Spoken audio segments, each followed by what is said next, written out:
impegno aveva con la Pro Loco del paese? Ma era sempre legato, abbiamo fatto una gita un mese fa, tutti belli sorridenti, ti dico, abbiamo fatto tanto per il sociale, lui era sempre in prima linea per poter dare il meglio di quello che poteva dare. Cosa faceva lui adesso fuori dall'intervista di lavoro? Sì, lui lavorava su un'officina meccanica e penso che sia una grossa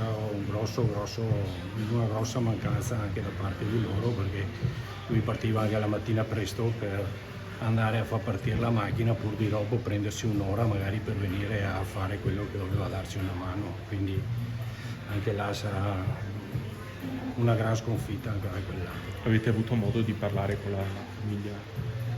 Sì, ci siamo sempre tenuti in comunicazione proprio per capire un attimo la sua situazione, perché purtroppo sì, ci stava troppo a cuore e quindi noi non siamo tanto di quelli del sociale, ma di quelli che vogliono un rapporto concreto, sentirsi piuttosto ogni giorno, e la moglie la chiamava ogni giorno proprio per capire la situazione com'era. Hanno sperato fino all'ultimo anche i parenti, immagino. Ma penso proprio di sì, anche se la situazione da come ce l'hanno descritta era già grave da subito, quindi abbiamo sperato perché la speranza, come dicono, è l'ultima a morire.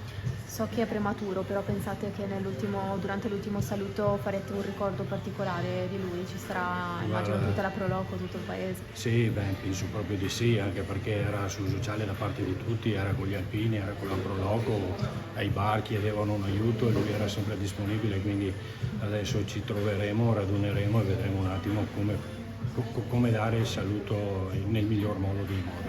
A questo 62enne cosa dite?